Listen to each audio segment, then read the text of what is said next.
Isang mapagpalang araw po sa buhay ng bawat isa. Kamusta po kayo mga kapatid? Kamusta po ang ating mga puso? Kamusta po ang ating buhay pananampalataya?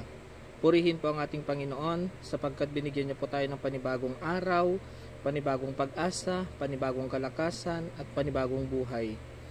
Alam ko pong paulit-ulit na po natin itong naririnig sa mga preaching. Pero ito po ay isang pinakamahalagang bagay na dapat malaman sa buhay ng bawat tao sa balat ng lupa, ang ating espiritual na kaligtasan.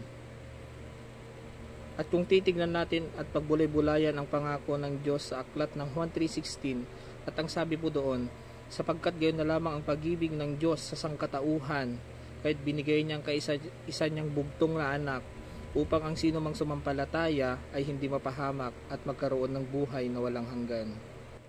Napakaganda po ang binitawang pangako ng ating Panginoon.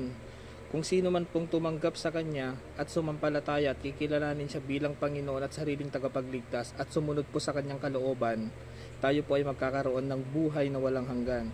Ganon din ang binanggit ng Panginoon sa aklat ng Juan 14:6, at ang sabi po doon, ako ang daan, ang katotohanan at ang buhay.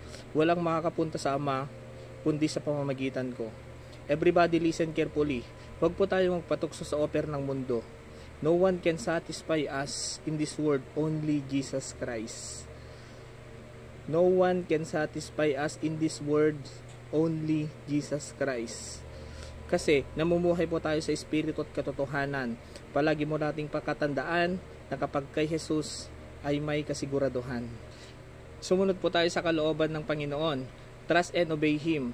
Dahil sayang po ang buhay kapag nawala po tayo dito sa mundo nang di man lang nakakilala kay Kristo. Naniniwala po ako at tunay na nananampalataya na our citizenship is in heaven. Tayo po ay tagalangit. Sa mga tunay na tumanggap sa ating Panginoon, doon mo mararanasan ang pagkilos ng Diyos sa iyong buhay at ang anointing power of the Holy Spirit.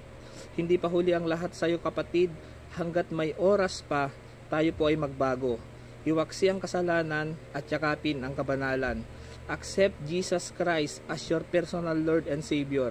Dahil ang gusto ng Diyos sa kanyang muling pagbabalik, kasama ka, kapatid. Purihin po ang ating Panginoon.